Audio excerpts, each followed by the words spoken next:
Hi, this is Conrad Zimmerman of FistShark Marketing. If you like this thing that we do, we hope you'll consider supporting it with a small monthly contribution through Patreon. For less than the cost of a new puppy, we'll entertain you without pooping on your rug. Unless that's what you're into. Just visit patreon.com/fistshark or click the big Patreon button at fistshark.com for more details. And thanks for listening.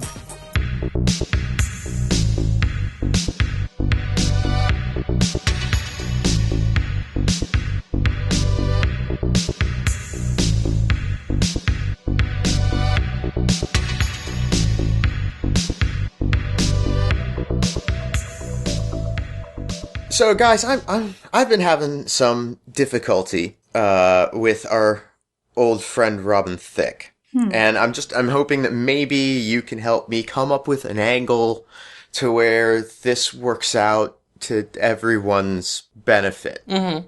Robin Thicke opened up, as you may know, a new exotic review. He calls it. The strip club. The strip club. The strip club, yeah. Yes. What's he called it again? The Electric Strip Club. The Electric Strip Club. Yeah. Yes. Yeah. Catchy. It is. It is. And it's there is no show like it. I will say that. Oh God, he's not stripping himself, is he? No. Oh, see, that's... Have the knives come out again? He's put those away for good, right? No, they're still taped to his body, so the not him stripping is for everyone's benefit. But he is performing in this review. What he does is... Hang on, because you know he's not allowed to touch women. Yeah. Because of the injunction. He's not doing that, see? They can touch him, he cannot touch them. Right. That's the rule. That's what Judge Pickles said. Thankfully, he is... Actually, I mean, he's a real legal. You know, he flies on the straight and narrow. He doesn't want to break any laws. That's important to him. It's important to be above reproach from a legal perspective. Sure. So you know, he's very cautious about his image and himself in that matter. You know, just in case something ever happens, he says, which I respect. That's not ominous at all. No. It's not ominous when it's him, because we all know that he's going to be, brought into court on some allegation or other eventually. It's going to happen. So it's good to keep your nose clean until it does. Right. So his show at the Electric Strip Club consists of him bringing a camera out to the center of the stage, where he has this small table set up with a bunch of screwdrivers and tools and other things, and he, bit by bit, dismantles the camera while the audience watches. So there are no pictures being taken of women, right? Yeah, because he's not allowed to do that either. Yeah, that's a no-no. There are no women, except some in the audience. There are some in the audience. Right. See, the thing is, it's oddly successful. Like, the show's a hit. People are going to this strip club to watch Robin Thicke dismantle a camera. They're going there ironically. Okay, so it's a comedy thing that he's doing. They seem to think so. Like, they seem to think that this is some sort of upper-level Andy Kaufman shit going on in this theater. Robin Thicke is furious. Oh, dear. Because he insists that this is the epitome of sex. If there's one thing you do not want to do, it's laugh at Robin Thicke when he's aroused. And he gets aroused. Like, that vein in his temple just starts throbbing. Oh, no, pulsing slowly, yeah. I've been in his presence once, I was quoting Robin Hood Men in Tights, and he thought I was laughing at him, and he kicked the leg of my desk. 'Cause he was horny at the time. I didn't know to look out for the signs. The temple throbbing, the profuse sweating, the left hand clenching at nothing. The other arm just kind of going up and down in a kind of stabbing with a knife, sort of motion. I didn't know those were the signs for when Robin Thicke had his horn on. And he kicked my desk so hard that a glass fell. Yeah, it's, well, I mean, it was okay for the first couple of weeks of the show. I mean, Robin is a pro. Mm-hmm. He bottles his rage. Yeah, when it comes to doing the show, he knows that the most important thing is the show. Get it done. You know, so when he's on that stage, he grits his teeth and he gets through it. I mean, just looking at the numbers in the books, like, he's making an insane profit here. Like, this venture is actually working. Yes, he's making a lot of money, but he's insistent that we need to change the image that the reputation that his show, which really, honestly, I wouldn't stop doing this. This is a really good idea. Who cares if they don't think it's hot? You're getting off. But I can't convince Robin that that's the course of action to take. This venture, like, we have some real gold mine here. We're getting a cut of it. I don't think we should be changing anything. I mean, if it makes him feel more comfortable, maybe we should be requiring some sense of sexiness from the audience. I don't know. Maybe like a dress code. Maybe boners required. Yeah, force them to masturbate. I don't know if that's legal. Maybe we could just hire a small group of people to, you know, professionals to sort of stand infiltrate the audience, such as it were, and make sure to make eye contact with Robin on the stage and just, you know, be very obvious masturbators in the crowd. I mean, we are in the learning capital of the United States or the world, arguably. We have about 1 million colleges and universities. Let's just pull some freshman interns in here. I mean, they'll do it for a drink, legal or no. Just get them to watch. He'll enjoy it. How about I have a word with Dean Kane, because he knows everyone down at the sperm bank by now. He could probably get a good little group together. Oh, that's an idea, okay? And maybe we can get him to keep doing this just as long as he thinks that there are people out there responding to the eroticism of it. Now, you know, we'll still produce the radio ads that he requested. We'll still do the local newspaper ads in the classified section. But at least this way, he can think that there's an impact. We can continue to keep our bottom line served, and everybody wins. I like it. I like it.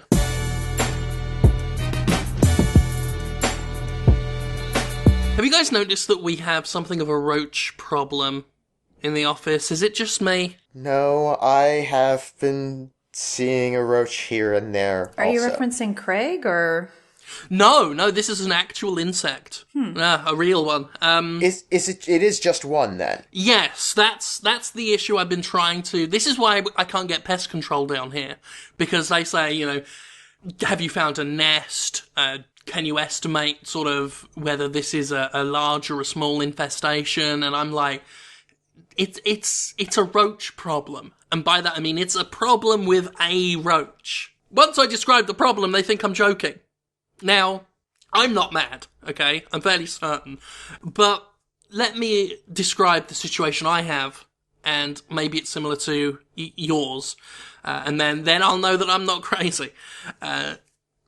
I'm sitting there in the break room, eating a sandwich, you know, something Craig brought from home that I stole from the fridge.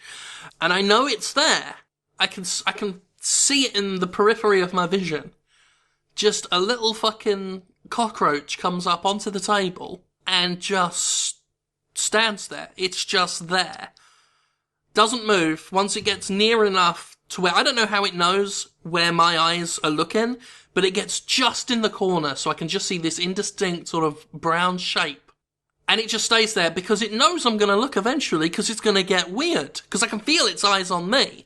And then that's when I crack and I look over, and that's when it looks at me and goes meow meow meow meow meow meow, and then just walks off. Like, that's weird, right? Cockroaches aren't meant to do that. No, you're absolutely right. And thank you for describing your experience, because I gotta tell you, I had something kind of similar happen to me, and I just wasn't sure, because, you know, it's one of those, you see a cockroach, and, you know, when you notice it and there's motion, it normally just, you know, dashes off. And the way that it left, you know, I was in my office, I was working on some spreadsheets, and then, out of nowhere, just to the left of my keyboard, I see this speck. And I just like, what's that? And I locked eyes with it. And it was as if time stopped for just a second. Mm-hmm. And it reared back and went, turned around and crawled off the edge of my desk. And I didn't see it again. Oh, you have no idea what a relief it is to hear you say that. Because first of all, I thought, like, is it just me? No, yeah. I thought, oh, great. This is a flashback. Mm-hmm. I mean, I was looking at two situations. A, am I imagining this cockroach? Or B, is it real and just doing this to me? Am I being gaslighted by a cockroach? You know, I don't want to be in the bathroom, sat down, having a poo, feeling a little tickle on my leg, look down, it's there on my thigh, looks up, meow, meow, meow, meow, meow, meow, and then just crawls away very quickly. I've heard cockroaches hiss before. I have never heard them sing little tunes. You know, now that you mention it, this cockroach tried to offer me a cup of coffee the other day. Wait, what? And this wasn't Craig. No, at first I thought it was Craig. Okay, well, yeah, they're similar. You know, and I waved him off, but I turned around and it was this tiny little brown speck holding a little rock. I guess I assumed he thought it was a cup of coffee, and he tried to pedal it off on me. By going, mer, mer, mer, mer, mer. I was like, I don't want your fucking cup of coffee. You're a motherfucking cockroach. Get out of here. Mer, mer, mer, mer, mer. And he just went in his little hole. So you heard it go, mer, mer, mer, mer, mer, mer, like that. But you knew it was offering coffee. Well, yeah, yeah. That's what I inferred. I mean, didn't he say that to you? Or I mean, I always get the impression, when it's going, mer, mer, mer, mer, mer, mer, to me, that it's asking me what I'm doing. Like it's a curious, rude cockroach that doesn't understand personal, private behaviour. You know, sometimes I've told it, like, I've like, go away, cockroach, I'm having a poo. Go away, cockroach, I'm, washing the company car. Yeah, he's very insistent, and his like, it's very clear that he wants to interrupt your day. And he's always trying to sell me something. Like, he has this little blanket full of, like, different grains of sand on it. Like, as if I want to buy any of that shit. Why would you want that? Nobody wants that. You're a person. But there he goes. I'm starting to seriously doubt this cockroach's understanding of value. It's no wonder it always wants to know what I'm doing. Well, and if it knew that I was filing tax returns, what would it do with that information? I mean, it never sticks around long enough for me to pose that question to it. I find that interesting, where it seems to, it's very persistent with you, whereas with me, it doesn't even stick around to know the answer to what it's asking. And I'm like, why ask, cockroach? He just comes to me with office gossip. That's all, just shows up on my desk, trying to work. And I'm like, I don't care what Craig did. If I cared what Craig did, I would treat him with dignity and respect. So it's a shit stirrer as well as a nosy scalper. Oh, yeah. Yeah. Yeah, I mean, it's all day, Look, yes, I know Doris is levitating another 3 inches higher today. What do you want me to do about it? She's still filling out the timesheets. She's still doing her job. I'm not here to discriminate. And then he's gone, because he doesn't stick around, to understand why he shouldn't do this. No. It's just, hey, passing it along like some sort of fucking problem maker. And I can't deal with it. If I have to hear about his sick cockroach uncle one more time, I'm going to blow it. I can't. Like, he brings his family issues into the workplace. He's brought up his greedy cockroach brother once before. No, not even any problem with him, just tells me how greedy he is. And I'm like, what, greedy for money, for food? Is it a glutton? It's just like that. It's, let me tell you how greedy my cockroach brother is. Must run in the family. Well, before I can even ask, he's gone. I think he should be fired. You think? Wait, does he work here? He thinks he does. I'm assuming since Craig works for us, stranger things have happened. If Craig works for us, logically, we must have employed some actual cockroaches. Well, no, I mean, I can't argue the logic there. It may be why I can't get the exterminators to do anything about it, because they're not going to evict an employee without an actual letter of termination. And I don't know what that cockroach does for the company except cause trouble and put us off our work. Well, then, I guess we'll have to contact Human Resources and file complaints against the cockroach? I think we're going to have to. We're going to have to put in an official letter of complaint. You know, we'll each do one so that they'll have to take it seriously. You know, we're 3 top-ranking execs here. Yeah. Unless he ranks higher. I don't know what he does here. I mean, he does live in the CEO's office. Yeah, maybe we want to just tread lightly on this for now. And, I mean, we'll deal with, I mean, how bad is it really when you look at it from that perspective? It could be worse. You know what? I honestly think that the company has been better, it's in the office with us, with the cockroach around. Yes, it's been excellent, and I'm really, really pleased with the direction we've been going ever since that cockroach showed up. Why, it's just been running like a breeze. I mean, I honestly, we were talking about writing a letter of complaint about the cockroach, only because I feel that the cockroach does such good work that we should be calling our company Cockroach Marketing. Well, I mean, honestly, the cockroach is just making all of us look like lazy slackers.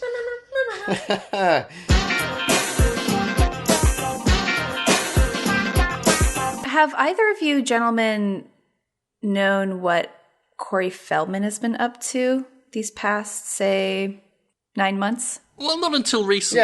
Yeah, he has that project that he's launching, though, right? That's off the ground? Yeah, it's you could say that. It's been happening, Corey Kong, as he likes to call it.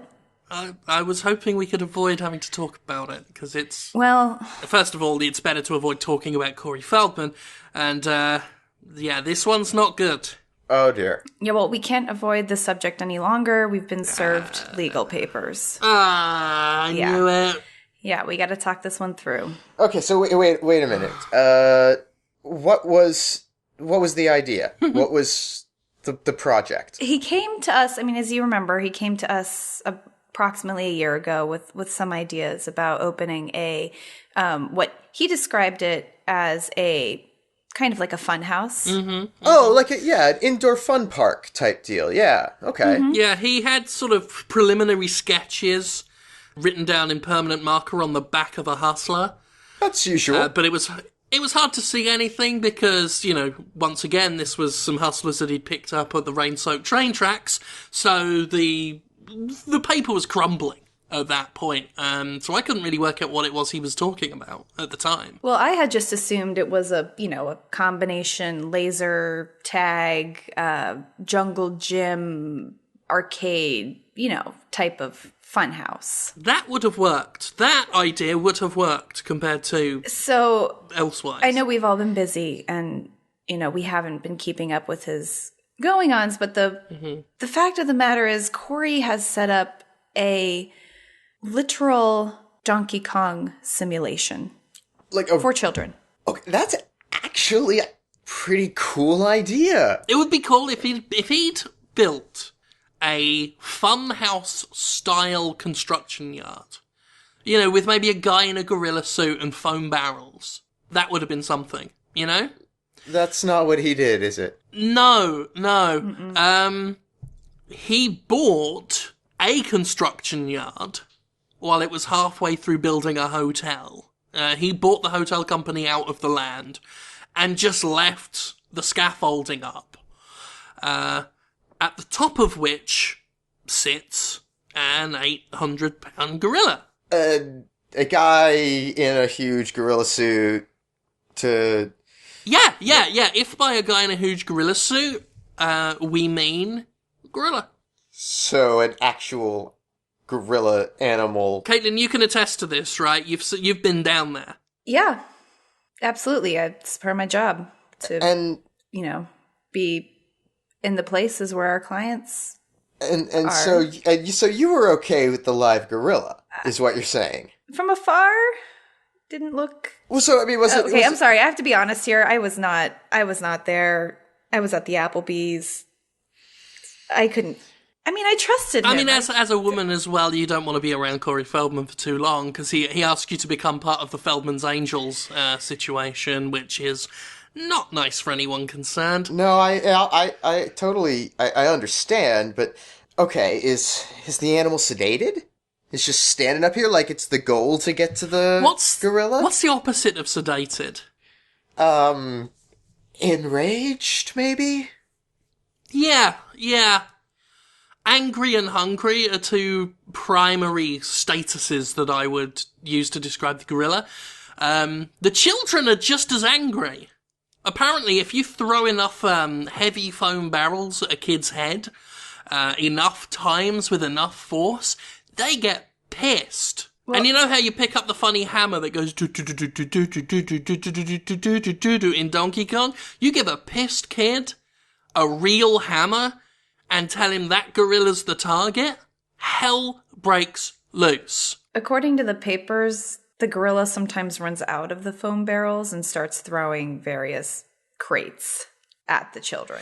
Yeah, I did ask Corey, because I spoke to him on the phone about this yesterday when the papers came in, and, I was hoping they weren't legal papers, and then you fucking confirmed they are. I was hoping maybe it was just a quick cease and desist. I was like, maybe we can get out of the courts if you at least take the spanners out of the crates. Meet us halfway. And Corey, he's a stickler for realism. If I take the spanners out of the crates, they're just empty crates. What's an empty crate doing at a construction yard? I'm like, what's a fucking gorilla doing at a construction yard, Corey? Corey, this is a fantasy to begin with. And he's like, well, a gorilla would be there if a musician put it there. And I'm like, you're not a fucking musician, Corey. So, has anybody died? No. Okay, so no. Thank God. No, some dogs did, but they shouldn't have been there. Corey said he did not agree for people to bring dogs. Okay, so pain and distress, that's probably coming our way too. Yeah. Yeah.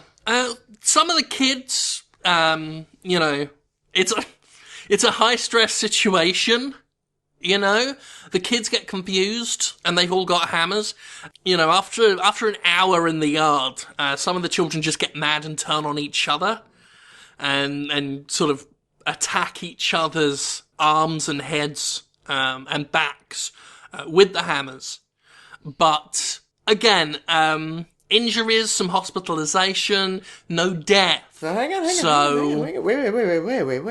Wait. You say they're injuring each other. Mostly. They can't get to the gorilla. I mean, they're mostly mad at the gorilla because that's the aggressor in the situation. But unable to get there because the ladders are greased and the barrels and spanners keep falling on them. Eventually the kids give up and just take their frustrations out on each other. Well, that's our way out. It's easy. I mean, because who can say whether, Corey Feldman's trained to throw barrels 800-pound gorilla is responsible for the injuries, or, some other crazy child in the yard. It's really a problem with American values and parents not teaching their children respect. It's not to do with this fun house that's been built, which is really, it still sounds like a very good time. Yeah. Who's the real gorilla, we ask ourselves? Is it the gorilla, or is it American parenting? I feel like many people would say it's the gorilla, but who knows what a court of law might rule. FistShark Marketing is Jim Sterling, Conrad Zimmerman, and Caitlin Cook. Theme music by Ben Rama. Segue music by Alizar Chand. Our editor is Nick Malone. Get more episodes and learn how to help support the show at FistShark.com. Follow us on Twitter at FistShark for more of our exploits. Complaints can be forwarded via email to fistsharkmarketing@aol.com. And remember, owning things makes you popular and sexually attractive. Goodbye.